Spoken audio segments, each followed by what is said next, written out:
Come on. We will win. Because we will hit all game. We are motivated. We are dedicated. Come on now.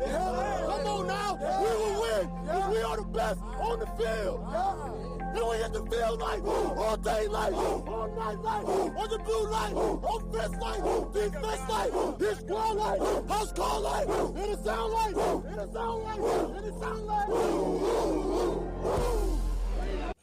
Looks right, throws it too high. Oh, it was called on the back end. Are you kidding me? Are you kidding me? He hauled it in. TCU with a miracle win in Lubbock today. Goes for the end zone. The ball's in the air. It drops at the goal line. I think he caught it for a touchdown. He got it. He got it. He got it. Touchdown, Nick Matthews. The Cougars win it. The Cougars win it. He gets it. He's got room to the right. Tucks. Throws anyway. In the end zone it is. Caught. It's caught for a touchdown. A good one. The set down. The kick is up. On the way. It is good. He missed the catch.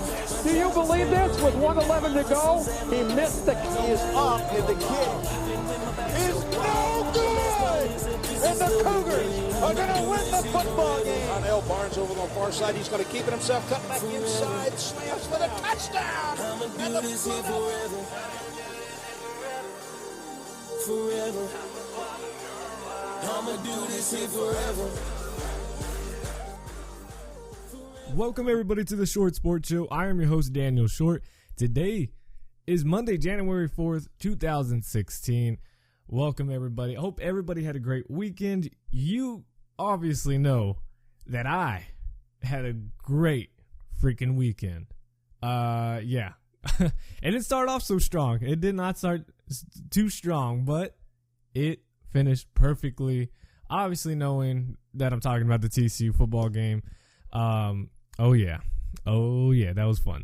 Well, at least the second half was. But anyways, welcome everybody. And we got a lot of news to talk about. College football, the NFL. It is Black Monday, ladies and gentlemen. It actually was really Black Sunday, which doesn't sound so great. But a lot of the firings, both college and the NFL, happened on Sunday, even some on Saturday. It's just been crazy, and obviously we're going to try to squash any rumors that are going around and also talk about some possible true rumors of where coaches are going to be, this and that, and all the other good stuff. We have a ton to talk about, and it all starts right now. And that intro that you just heard, and this time I actually did play the intro. My stupid self forgot to play the intro yesterday, is by Triune featuring EQ. The song is called Forever. You can buy it on iTunes right now. All links are down in the description below. Please go check it out. It is an awesome song. And, yeah, let's get on with it. So Texas A&M is in more trouble. Texas A&M and offensive coordinator Jake Spividal have, quote, mutually decided to part ways, end quote. The school announced on Sunday. Now, Spavital has been there for 3 seasons with the Aggies as the quarterback's coach and offensive coordinator for the past 2 years. In 2015, the Aggies had their worst offense season since Sumlin's 2012 arrival. You know, we all thought coming into the year, all right, well, they got Chavis from LSU as the defensive coordinator. This defense should get really well, especially with all the recruits that Texas A&M has been able to get defensively with Myles Garrett, Amarian Watts. The list goes on. So we're thinking, all right, defense is going to come back, to normal, and at least an average defense, if not better. It was a little bit better. It was a lot better, but a little bit more than average better. But the offense just stopped. You got Kyler Murray, couldn't do anything. You had Kyle Allen, couldn't do anything. The offense just wasn't rolling. Trey Carson could have run the ball effectively. It's just everything stopped. The Aggies fell to 62nd in total offense. Now this will be, Kevin Sumlin's looking for his now 4th offensive coordinator since 2012. Obviously Kingsbury, he left to be Texas Tech's head coach in 2012. Then you had running backs coach, I can't talk right now, Clarence McKinney. He filled the role in 2013, but someone said, no, we're going to replace him with Spividal, and obviously that did not work out for him. So now A&M is now looking for an offensive coordinator. They're looking for brand new quarterbacks. And there's also a report now that I keep saying Kyle Allen. Kevin Sumlin is now willing to take the jump to the NFL. Now, no interviews have been scheduled for either Kevin Sumlin of Texas A&M or Jim Mora of UCLA, which has also been a name that he has now officially thrown himself in the running. So now A&M could possibly be out of a complete offense. No quarterbacks, no offensive coordinator, and a possible brand new head coach. Just like that. Kevin Sumlin is looking to jump to the NFL. And now it makes you wonder, okay, well, what is the problem at Texas A&M? It's not a bad school. It's not the greatest, but it's not a bad school. What is up with the football team? You're getting recruits like crazy that they've really never been able to get the past several years. And everybody's leaving. 2 quarterbacks gone, especially one of the greatest quarterbacks in Texas high school football history, gone for a rival in Oklahoma, not Texas A&M's rival, but an overall rival of the state of Texas, and going to Oklahoma. And then your offensive coordinator is just trash, and now he's got to go. And now the head coach is going to be leaving. What is happening at Texas A&M? What is making everybody leave? It's crazy. Days after suffering a 51-28 loss to Mississippi State in the Belk Bowl, North Carolina State fired offensive coordinator Matt Canada on Sunday. Had the 31st overall rushing offense in the country, and they said, you know what, it's time to go, which to me is kind of a little bit shocking in a way, because in the big games, the offense hasn't really been able to score. Obviously, in this bowl game against Clemson, they did a pretty good job scoring about 40-something points. But 7-6, it wasn't consistent offense. And I don't know. I find it kind of shocking knowing that he's going to be gone when the offense was really somewhat the bright spot. Even though being somewhat inconsistent, it was the bright spot because his defense could not stop anybody whatsoever. So should he be fired? I don't know. Can't really talk too much on. Miami head coach Mark Rich announced that he has hired former Mississippi State defensive coordinator and Texas defensive coordinator Manny Diaz to be the new defensive coordinator at Miami. Rich said that Diaz will lead a 4-3 scheme for the Hurricanes, and I don't know how I feel. It's kind of a weird feeling because when he was at Texas, it was just bad. It was terrible. He sucked. He was bad. Goes to Mississippi State, has a pretty good year, defensive coordinator and overall linebackers coach. But I don't know if I'm sold on him for being the defensive coordinator at Miami right now. I hope he proves me wrong. I hope that you do well. But I don't know if I like this hire by Mark Rich. Rich declined to reveal if any decisions have been made regarding the status of offensive coordinator James Coley and now former interim head coach Larry Scott, both of whom have expressed a desire to stay with the Hurricanes, and so he refused to answer any questions about it. So we'll have to see. But hopefully those guys stay, so that way the players actually have some, people to rely on and get through this transition of a brand new head coach and defense coordinator, stuff like that. Tennessee defensive end / linebacker Kurt Magott has decided not to seek a 6th year of eligibility from the NCAA. In an Instagram post Sunday, Magott wrote, quote, "Thank you so much for the memories the past 5 years, Tennessee. I will truly miss everything about being a UT football player." End quote. After Magott recorded 11 sacks in 2014, the 5th-year senior injured his hip in the second game of the 2015 season and never returned.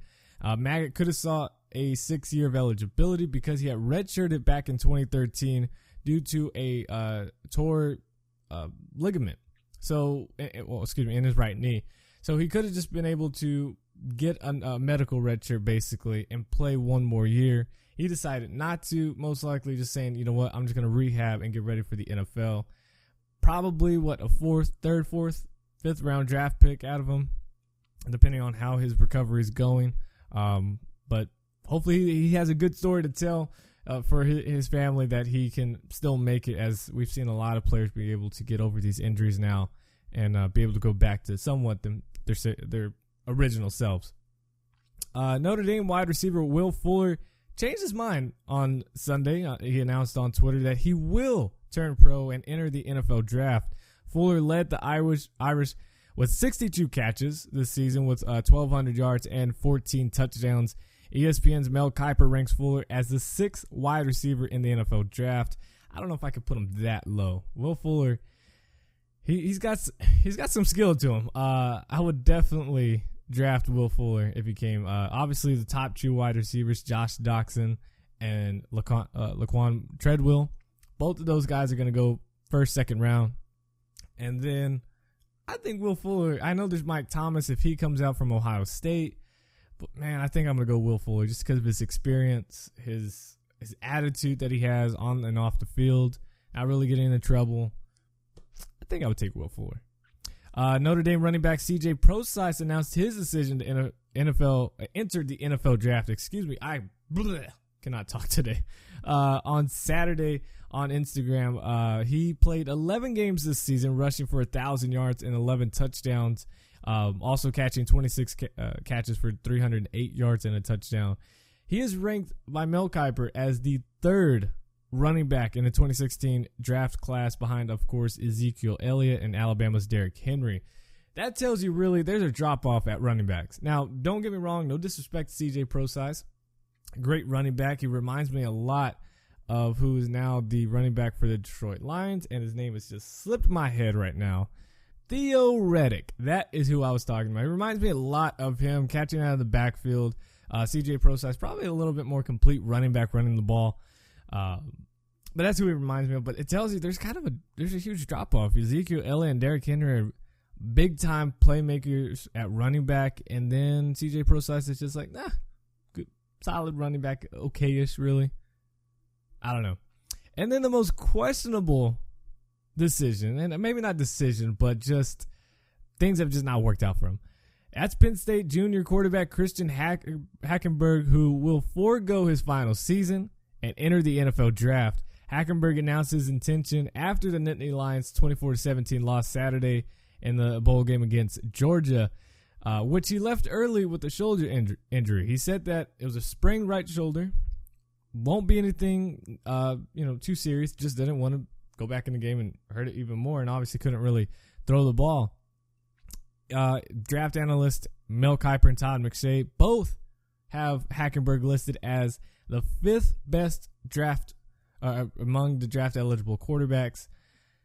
That is not so good, as we talked about last year. If he was eligible to come out, that he would be the 1st overall quarterback taken.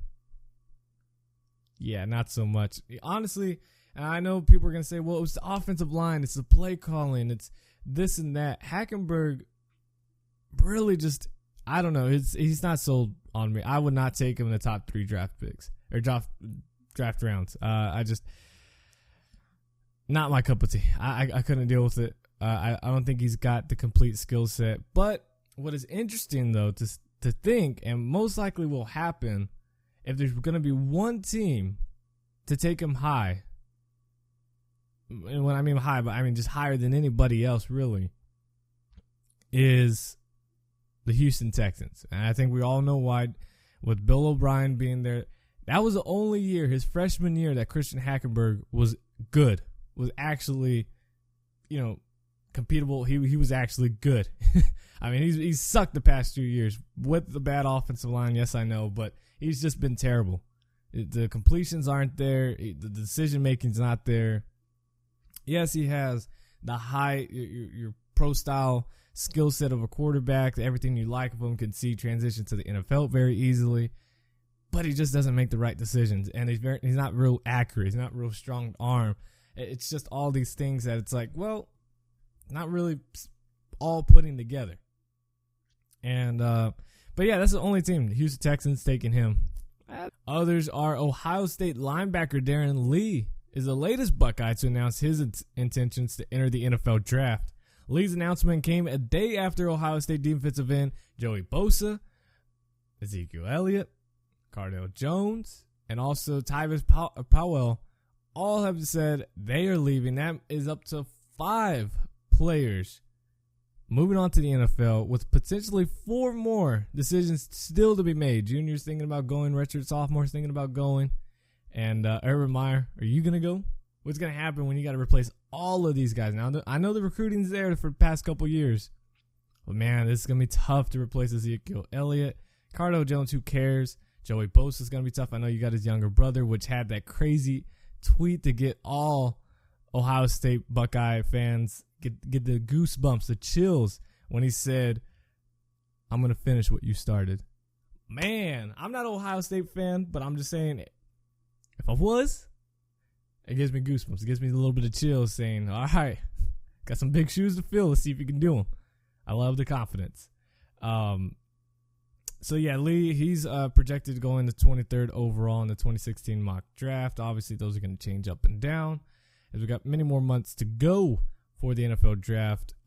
Finally, in college football, so check this out. This came out just just recently, a couple hours ago. For the second consecutive season of the college football playoff, one team may benefit from unlimited practices and team meetings, while the other must adhere to the NCAA's 20-hour rule limiting countable athletic activities. So check this out. This is because Alabama's spring semester starts January 13th, 2 days after the college football playoff title game on January 11th, while Clemson's spring semester starts this Wednesday. So the Tigers are not restricted by the length of any practices, team meetings until Tuesday, but are limited to maximum of 4 hours a day beginning Wednesday according to NCAA rules. And because Alabama's spring semester, again, doesn't start until after the title game, they are not restricted by the 20-hour rule. They can practice 24/7, basically. And what I mean by practice, I mean everything involved inside the game plan.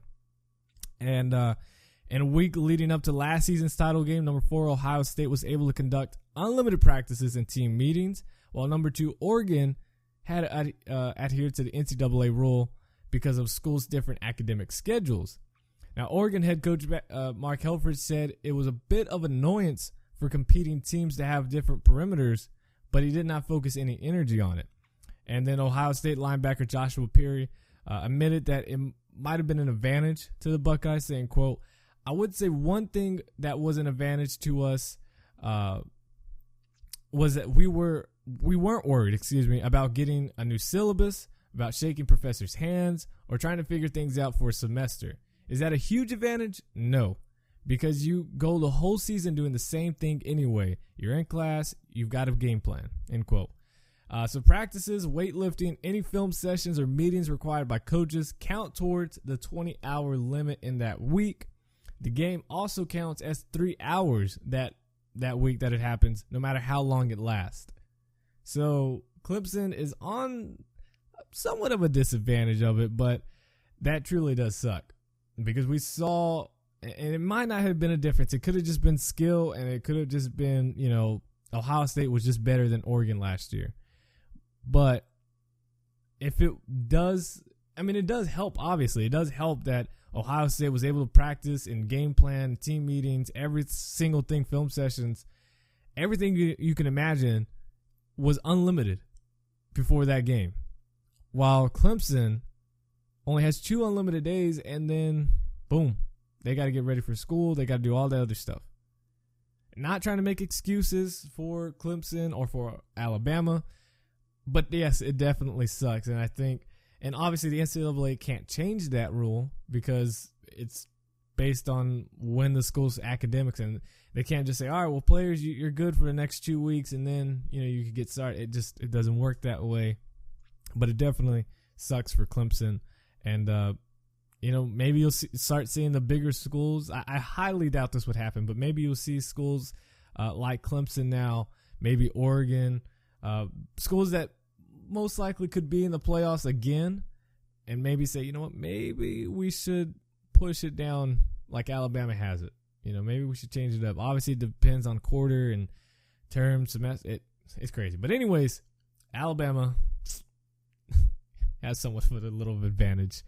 So let's go ahead and recap Some of Friday's and Saturday's games, of course, they were all crazy. They were great games. A few of them.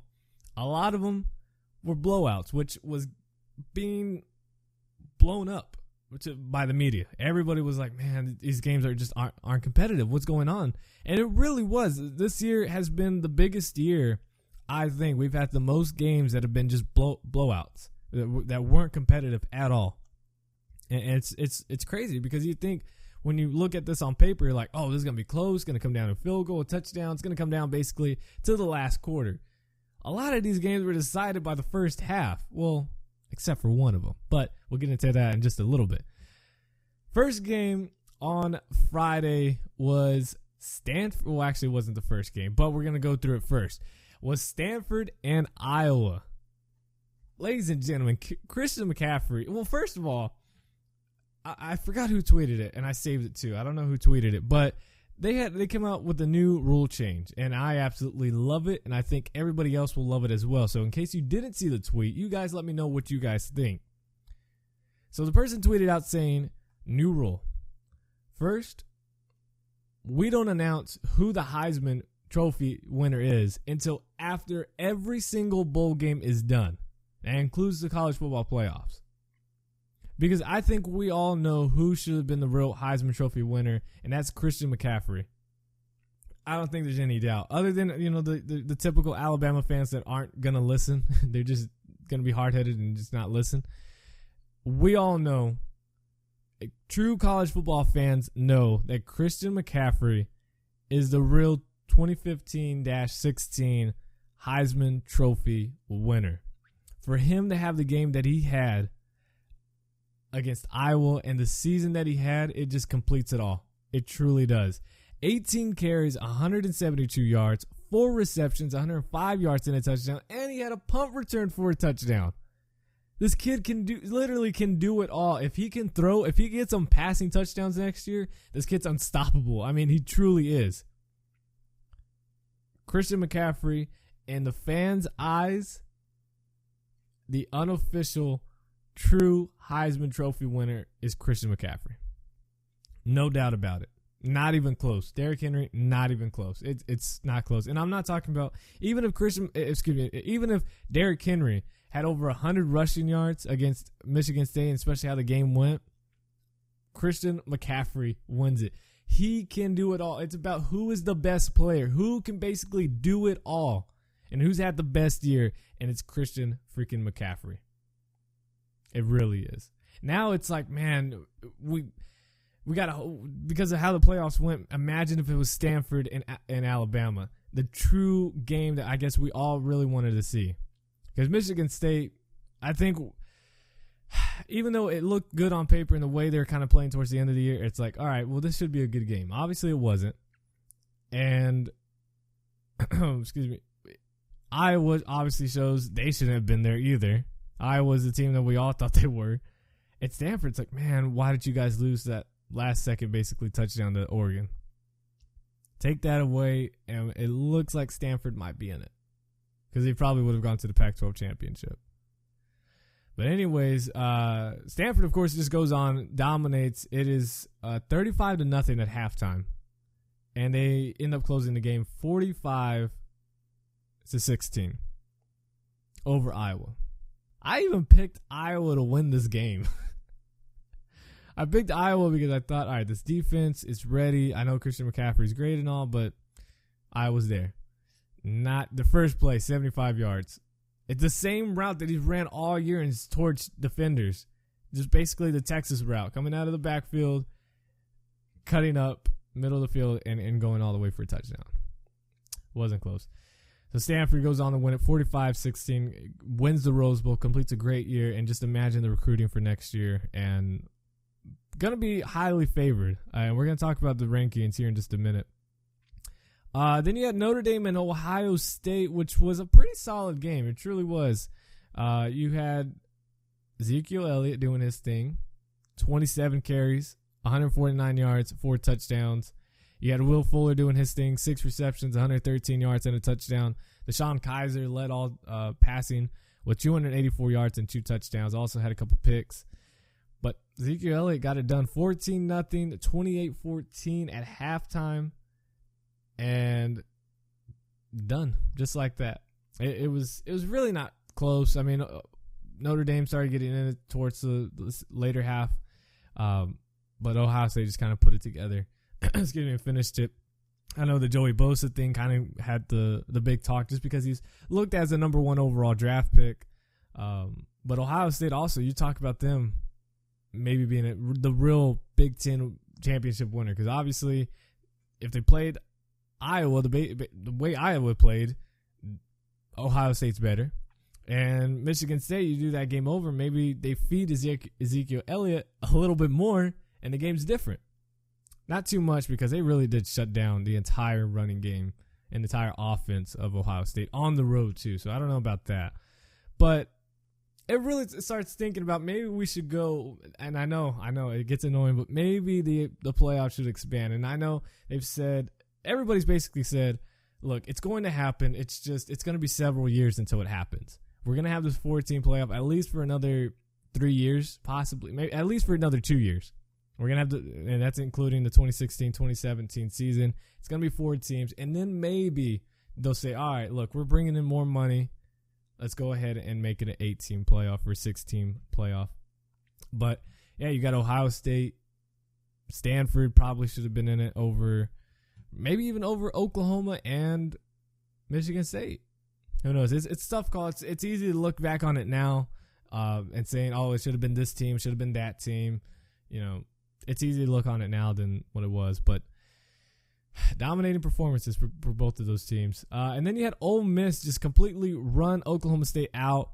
And they were thinking about, look, we're not going to get blown out by another Big 12 school. We're going to show what we truly are. And Evan Ingram deciding that he is going to stay another year to play with Chad Kelly and Ole Miss. Big tight end, big body receiver, Evan Ingram of Ole Miss. 6 receptions, 96 yards, had a good game. And Laquan Treadwell definitely earned my respect. Obviously, I still see Josh Doxson as the best overall wide receiver, just based on his skill set of everything. He's got, he doesn't have the same speed as Treadwell does, but his high point of catching the ball and his vision, his craft of being a receiver is a ton better than Treadwell. But Treadwell is obviously going to both of these guys are going to have great success in their first year, depending on what scheme they go to. But I think they should find a great scheme no matter what. But Ole Miss dominates Oklahoma State 48-20, and that's what I was hoping was going to happen. I wanted every Big 12 school to lose, except of course other than TCU. Baylor just goes on to have a historic freaking day, which is crazy. Which actually I didn't get to talk about that. I didn't even predict these games either, which was a bit of annoyance knowing now I didn't pick them, which I guess doesn't matter because I suck at picks anyways. But anyways, one thing I will say, as a TCU fan, I hate Baylor with a passion. I truly do. But you got to respect game and what Baylor has done. The game, and I know this is old, but what Baylor did against North Carolina State and the genius of basically Art Briles. It sucks to say this. It pains me to say this, but to run a Wildcat, the Wild Bear offense, and just go out and put up the same amount of yardage as if they were throwing the ball is ridiculous. 625 rushing yards. I mean, that is just great. And just only, I think it was about, 3.5 weeks, maybe 2.5 or 3 weeks. It's crazy, and much respect for them to be able to run that. It's jealousy right here of that offense. That's crazy to be able to have 2 different playbooks, have these players know exactly what they're doing with the personnel and everything, and run it effectively, very high up-tempo speed, and produce historic numbers. It's incredible. But anyways, and then you had Northwestern and Tennessee, probably the most boring game out of all. I picked Northwestern to win as well, and they just go out to get blown out 45-6. I mean, where was this Tennessee all year? And watch, the Tennessee hype train is going to start happening again. It's going to, here they go. They had the offense. They finished the season off strong. They had a dominating performance defensively, and then offensively going out is crazy. And as we're talking about college football, 2 crazy things have just now happened breaking news. So Stanford head coach David Shaw is apparently the top college coach that's coveted to NFL teams. He plans to stay, but openings in San Francisco and likely Indianapolis won't change his mind, but they're going to talk to him. And hopefully David Shaw doesn't leave. I hope he stays at Stanford. One of the best coaches I respect. And then 2016 four-star wide receiver Calvin Ridley, the brother of Calvin Ridley of Alabama, he committed to South Carolina 2 days ago. He just now decommitted right now. He just now decommitted from South Carolina, just like that. That's incredible. So let's move on. So now we also, final game, Michigan, Florida, wasn't even close. I think we all somewhat projected this. Now, did we think Michigan was going to put up 41 points on Florida's defense? Absolutely not. But I think we all knew that Michigan was going to win this game. And final score, 41-7 was the final score. Jake Rudock, 20 of 31, 278 yards, 3 touchdowns. Hopefully he's able to go to the Senior Bowl or some sort of bowl game because he really came out strong this season and just had one of the best years that no one really talked about. De'Avion Smith, running back for Michigan, went off 25 carries and for 109 yards. Michigan just did everything. Finished a 10-win season in Jim Harbaugh's first year after they only won 5 games last year? Just like that. Imagine what they're going to do next year with the recruiting class, getting the number 1 running back in Kareem Walker there. Jim Harbaugh's got something going up for him. Then Saturday, we'll save the best for last, of course. We had Penn State and Georgia go at it. Now, this game wasn't close in the beginning. It was, 24-3 entering the fourth quarter. And then Penn State scores 14 points. We got 24-17 game, and we're thinking it's going to be close. But Sonny Michael just went off 20 carries, 85 yards, and a touchdown. And some great catches, though, by some of these Georgia wide receivers. Final score 24-17. Georgia 10-win season after firing Coach Rich. Unbelievable.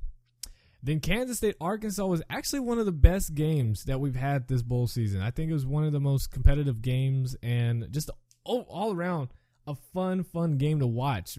Both teams chess match with, of course, great coach and Bill Snyder at Kansas State. But Alex Collins, he just shows what he can do. 23 carries, 185 yards, 3 touchdowns. Brandon Allen, 20 of 26, 315 yards and a touchdown. I'm going to see. I don't know. Is he a junior or a senior? He is a senior. He is better. I guarantee he is better than Christian Hackenberg. Just like that in 1 year. The way he's able to just turn his game around. I mean, 2014, only had 2,200 passing yards. But he was 20 touchdowns to 5 interceptions. And was sacked 12 times. Then he goes for this season 30 touchdowns to 8 interceptions. 65%, almost 66% completion percentage, 3,400 yards. Had 2 bad losses against Toledo and Tech, and also against A&M could be a bad loss. And then he barely lost to Alabama. Brandon Allen, another top quarterback right there. But Arkansas goes on to win 45-23 in the Liberty Bowl. Kansas State. I wonder if Bill Snyder stays. He said that he will, and he's going to stay committed. But another 6-something record. He had 6-7 this year. It makes you wonder: is he really going to want to stay one more year? But I think he's going to have to now because of how late it is to just leave. He's probably going to stay for another year and then retire after that. Then another game, the final game on Saturday night was West Virginia and Arizona State in a shootout game. Final score 43-42. West Virginia wins this game. Skylar Howard, 28 of 51, 532 yards and 5 touchdowns. Just a shootout game. It's a crazy game as West Virginia gets 8 wins under their belt. And then, of course, not the granddaddy of them all, but one of the best games, and this was the whole pregame of this is going to be the best game that was not a college football playoff game. It was going to be the best one. It's going to be a shootout, which it later turned out to be, and it's going to be great. Then Thursday morning, Trevon Boykin, starting quarterback for TCU, is arrested, and he's out for the game. Then it's like, well, Oregon's really going to get this win, and it might not be too much of a shootout. I mean, Oregon's defense is pretty bad, but it's just not going to go any other way, and that's it. Start off the game, everything is going wrong for TCU. They can't move the ball. Oregon's just going up and down, up and down. They're scoring everywhere. It's 31-0 at halftime. But then, obviously, in the second half, Vernon Adams goes out. Oregon couldn't really move the ball in the towards the end of the second quarter, and they're like, all right, well, we're gonna have to evaluate him, see where he's at, and go from there. One thing I want to point out, and this is not being just because I'm a TCU fan, it's because of the excuses that I heard, and I even tweeted. I said, I hope Vernon Adams gets back in this game after he was injured, because I knew the excuses were gonna be. And I watched this game all the way through. I don't know why. I've never stayed through a game like this. And watching, TC blocks a punt. It just goes forward, lands right in Buckner's hands, and he takes it for a first down. I mean, it's just like, what? Why? Receivers can't catch the ball whatsoever for TCU. They were just dropping them every time it was actually towards them. Bram Kohlhausen, he didn't start off so strong. And it was just like, what happened? Are we this depleted because of Trevon Boykin being out? Or what's going on?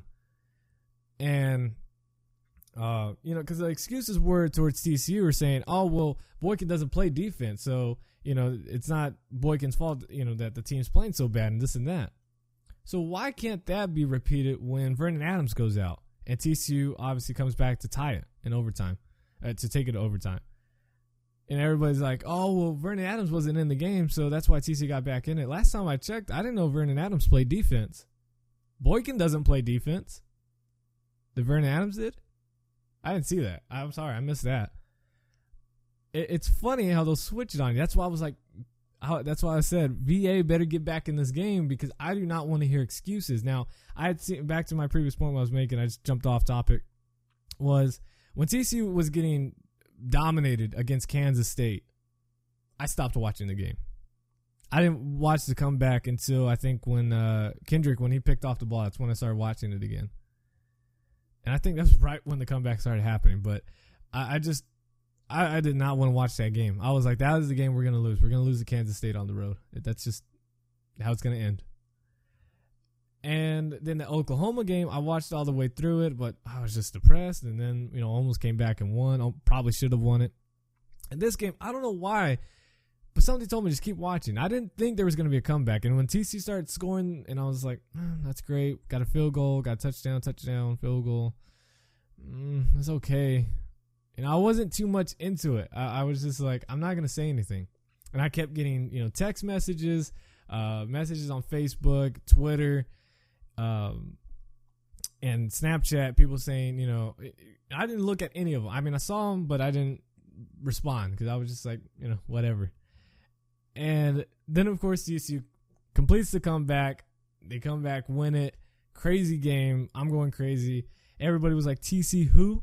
I said TCU. That's who it is. And the one thing I just loved about coming back, and it wasn't even if we lost the game, I was like, you know what? This team came back. They defeated all the odds and did their job. They showed heart. That was the main thing. This whole season was about heart. All of the injuries that TCU had this whole entire year, and the Boykin thing, everything was this team had heart, had the biggest heart of any team in college football. And, everybody was picking Oregon to begin with. Everybody that I knew, they were like, oh, Oregon's got this. It's going to happen either way. And then, of course, I said, well, what happened? Oh, well, VA went out. Well, we didn't have Boykin. Yeah, but, VA, when he was in there, 31 points. When he's out, 0. Okay, well, if you want to talk injuries, I can go ahead and list the 25 players that TCU did not have in this game that were starters and should have played. I mean, I'll go ahead and list them if you want me to. Nah, they didn't want to. They're like, oh, well, that's different, blah, blah, blah. How is it different? How is it different? You want to talk about injuries? we didn't have our starting quarterback. You didn't have yours besides the second half. He didn't play defense. Offense couldn't get moving. Defense, and if you look at TCU's second half, they've only allowed 7 points in the second half in regulation. If you want to add this 10 in overtime, 17 total second half points in the past 4 games. This defense, Gary Patterson knows second half adjustments. He knows how to get this team. And that's why I really stayed, because I was like, okay, this is going to be a different game in the second half. I'm just saying. That's it. That's all I have to say. TCU wins it 47-41 in triple overtime.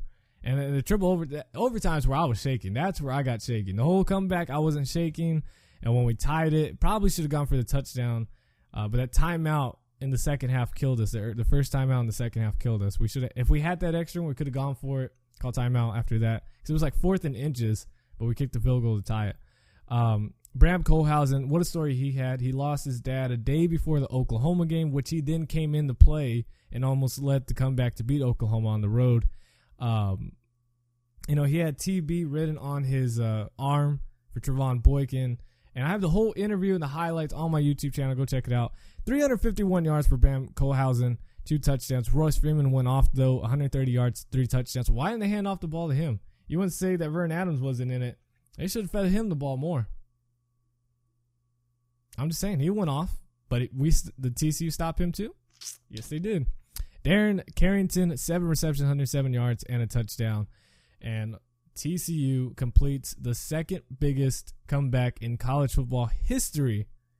31 points down, and they win it. They tied the biggest comeback in a game with Texas Tech, who was also down 31-0 in some bowl game back in like 2001 or something.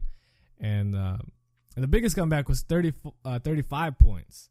And TCU came back from that, or some other team came back from that. But it's just awesome. It's Michigan State back in 2006. Oh, both of these, wow. So Texas Tech and Michigan State back in 2006, both came back 30-something points to win it. And TCU back now in 2016, they come back to win it. It feels so good. It feels so good. I love it. And where all the haters at? Yeah, that's what I thought. All right, let's move on to the NFL. We're running out of time here. Johnny Manziel failed to check in with the medical staff Sunday morning at the team's facility, and players with concussions are required to. Team owner Jimmy Haslam said Sunday night. Now, Haslam said he did not know if Manziel had been in Las Vegas after rumors surfaced Saturday night that Manziel was seen at a casino. Now, he later put a picture up of him and his dog on carpet, just chilling. And he was tweeting out. He even tweeted the TCU's quarterback, Bram Kohlhausen, saying #legacy and was rooting for TCU, which makes me love Johnny Manziel even more. But a Browns executive tells ESPN's Adam Schefter that they're looking into the reports or the rumors of Johnny Manziel being in Las Vegas. The team doesn't believe Manziel was there. They're still going to check on it anyways. Now, Manziel was not required to be at the Browns' season-ending game against Pittsburgh because he was out, obviously, with the concussion. But he missed the required treatment, the check-in that he was supposed to have at the team facility. That's the big problem. Haslam said that if there's any decision on Manziel's future with the team, it would be made by Executive Vice President Sashi Brown and the team's new general manager who, whenever they're named, they would have a say. Now, of course, the Browns fired GM Ray Farmer and head coach Mike Peyton after Sunday's season-ending loss to Pittsburgh. And Haslam said the owner would have, which is him, so I don't know why he's talking like third person, but he said the owner would clearly have an opinion, but he didn't think it was the right time to express it. Now, Peyton, he went 10-22 in 2 years, dropping 18 of the final 21 games after a promising 7-4 start back in 2014. And so he is gone. Ray Farmer, thankfully, is gone. He's just trash. But now with the new head coaching search, there's reports that former Buffalo head coach Doug Marrone, he's going to interview for the Browns job. Haslam wanted to hire Marrone, who is now an assistant in Jacksonville, before he became the Bills head coach back in 2013. Sources said that Bears offensive coordinator Adam Gase will interview for the Cleveland job. That would be a huge win. That should be the main guy the Browns are going for and should put all the money up for him, is Adam Gase. Other potential candidates include Cincinnati offense coordinator Hugh Jackson. I would not hire. Carolina defense coordinator Sean McDermott. It's a tough call because they just have some great players. It's also a great scheme, but I think it's mainly the great players. I don't know if it's on the coaching. So that one, it's an interview, but yeah, I don't know yet. I don't think it's head coaching material just yet. Obviously, Chip Kelly, former Eagles coach. And then the most questionable, and this would be the Browns thing to do, and Browns fans, just prepare yourself, is if they hire Lions defense coordinator Terrell Austin. Absolutely the stupidest decision to first even interview him, and second of all, just stupid. This guy is trash. He's garbage, and I have a feeling the Browns will hire Terrell Austin. It would be such a stupid pick. It'd be such a stupid choice because that defense was trash. The Browns' defense is already trash, so why would you put trash and trash together unless you're just really just trying to make it a garbage situation? I don't know. Terrell Austin, he's being thought of other NFL openings. I don't know why. I'd rather just hire somebody else. Apparently, another report that teams will be interested in Panthers offensive coordinator Mike Shula, but he's will not interview while his team's playing. He says he wants to focus. So they would have to be until the Panthers are eliminated or after the Super Bowl. Then they can interview Mike Shula, the offensive coordinator for Carolina. Moving on, after one strange season, I think we all saw this coming. I said it in the beginning that the San Francisco 49ers would fire Jim Tomsula after 1 year. I said it. I should go back in my show. I should try to find which episode. I said it was a terrible hire. It was a stupid hire. They should have never fired Jim Harbaugh, first of all. And even if they did, they should never hire Jim Tomsula. He's terrible pick. They did anyways, and now they have fired him after going 5-11 in his only season as a head coach. That's it. He's gone. Now the 49ers are expected to explore some potential hiring of Sean Peyton if the New Orleans Saints make him available. Representatives of former Eagles coach Chip Kelly have now reached out to the 49ers about the vacancy. I personally would love Chip Kelly to go to San Fran. That is my choice. That is who I would like for the 49ers to get. Now, is Sean Payton the more safer route? Possibly, but I'm not going to give up multiple draft picks, actually any draft picks, in order to trade for Sean Payton for the Saints. I'm not doing it. The Saints have to fire him, let him go, whatever it is, then I will hire him. I'm not going to trade in draft, especially with the roster that the 49ers have. You cannot take that gamble in giving up draft picks for this coach. I'm sorry. You got to think about your entire future, the next 4 to 5, 7 years, and that's developing and drafting every player you possibly can. You can't give up any draft picks if you're the 49ers. So Chip Kelly working with Colin Kaepernick. I know right now Chip Kelly isn't a quarterback guru as Bradford sucked, as he couldn't really work with Nick Foles that well. Actually, he did. He did pretty well with Nick Foles. No, I'm not going to lie. But is he really a quarterback guru? Can he fix Colin Kaepernick is the main thing. If he can, then this obviously becomes a huge thing, and I would definitely love to see Chip Kelly with Colin Kaepernick and the San Francisco 49ers.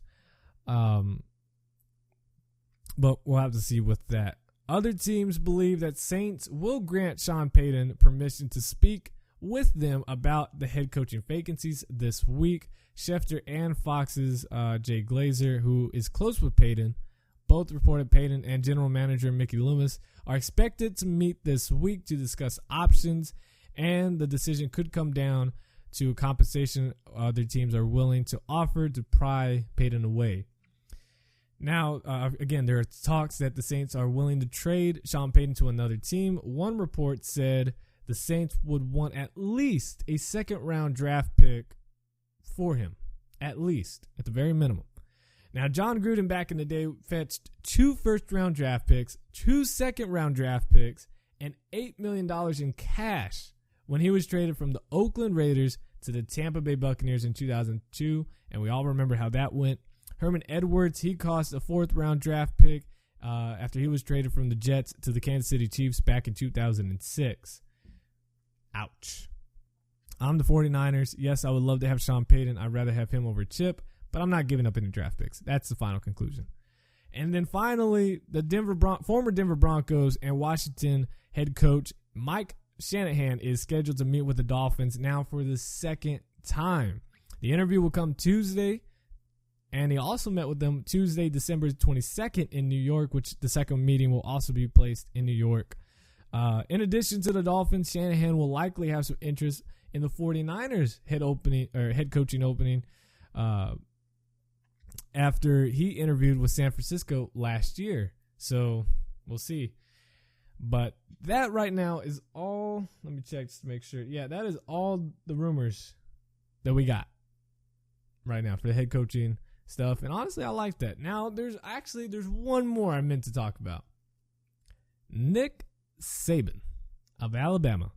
Now, we're going to squash it right now. He's not leaving Alabama for any team. Not for one single team.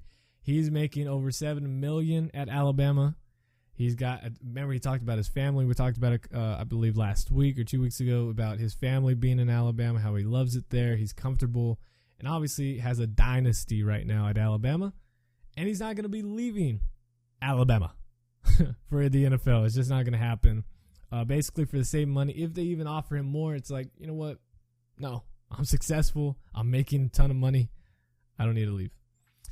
So now we have the playoff picture after the season has wrapped. Actually, let's preview some of those. Let's recap some of those games.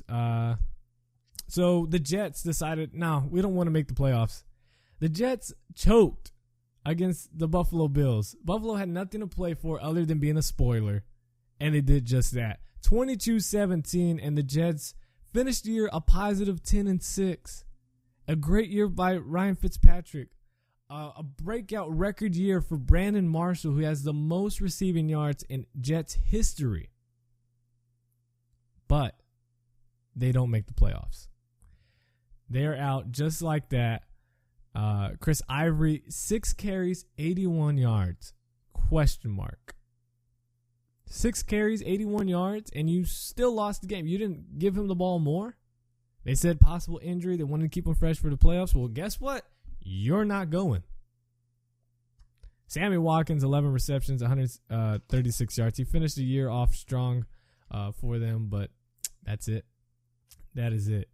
The Patriots, they lose to the Miami Dolphins 20-10. Ryan Tannehill, 350 yards, 2 touchdowns in what could be possibly his last game of the Dolphins. What? Yeah, I know, crazy. There's reports saying that Ryan Tannehill could be gone. That depending on who the new head coach is, they have the final say on whether they want to trade him or do whatever with him. That would be crazy to see Ryan Tannehill gone. I don't know. That was before this game happened, but anything can happen with a brand new head coach. So Ryan Tannehill finishes with 350 yards. Lamar Miller, 60 yards. And Devontae Parker, I guess maybe he thought this was the first game of the year for him. I don't know. But he had 5 receptions, 106 yards, and a touchdown. It's like, where were you? Why weren't you doing this all year? What happened? The Saints defeat the Falcons 20-17. Matt Ryan, 334 yards. Devontae Freeman, 81 yards. Julio Jones, 149 yards. Has one of the best years at wide receiver. I think has the second most receiving yards. It's crazy. Bengals come back to beat the Ravens 24-16, but it doesn't matter. They finish with the 3rd seed overall. The Steelers get their way into the playoffs with a win over the Browns, 28-12. Brendan Roethlisberger, 349 yards and 3 touchdowns. Antonio Brown, 13 receptions, 187 yards and a touchdown. They finished the season strong, and they're into the playoffs. They take the Jets spot, and Steelers will go play the Cincinnati Bengals on the road. Texans defeat the Jaguars and win the AFC South 30-6. Colts defeat the Titans 30-24. Josh Freeman, 149 yards and 1 touchdown. Titans they are now on the clock officially. They have the number 1 overall draft pick in the 2016 draft. Washington defeats the Dallas Cowboys 34-23. Kellen Moore, 435 yards, 3 touchdowns, had a couple picks. But not bad. 435 yards. I'm pretty sure that was the most by any Dallas quarterback this whole year. Even Tony Romo. Philadelphia defeats the Giants 35-30, and could be Tom Coughlin's last game. He said before the game that this could be that he would. There was reports saying that he would step down. He would retire and not be the head coach anymore for the Giants. Nothing really has come out after that now, especially after the loss. Nothing has happened, so we'll see. Then the Lions defeat the Bears 24-20. Panthers over the Bucks 38-10 to finish the season 15-1. Devin Funchess 7 receptions, 120 yards, and a touchdown. Chiefs beat the Raiders 23-17 and have a 10-game winning streak. They will play on the road in Houston to take on the Texans. I think that's going to be a blowout game. I think the Chiefs dominate that. We'll talk about that on Friday. The Broncos escape a scare against the San Diego Chargers and defeat them 27-20. Brock Osweiler didn't play so well, so guess who stepped in? That's right. Peyton Manning came in relief and gets the W. Ronnie Hillman, 117 yards on 15 carries and a touchdown. Demaryius Thomas, 117 yards on 5 receptions and a touchdown. The Seattle Seahawks said, what? Who's the NFC West winner? Well, technically not us, but we're going to play like it. They dominate the Arizona Cardinals 36-6. It wasn't even close. It was 30-6 at halftime. Russell Wilson, 19 of 28, 197 yards, 3 touchdowns. Kristen Michael, returning back, 102 yards and 17 carries. Just absolutely dominated the Cardinals. Cardinals finished 13-3 and get the second seed in the draft. In the playoffs. While the Seahawks get I think the 5th. I don't know. We'll talk about that literally in just a couple seconds. Then the 49ers finish the season off strong, somewhat. 19-16 victory in overtime versus the Rams. And then Sunday night, the Vikings, probably the biggest loser as a winner. They beat the Packers to win the NFC North, but guess who you're hosting in the playoffs? The Seattle Seahawks, the same team that whooped on you in Minnesota. Yep. Green Bay drops to 10-6, Vikings 11-5. Aaron Rodgers, 291 yards and a touchdown. Adrian Peterson, 67 yards on 19 carries and a touchdown. So let's go ahead and preview, or just a look.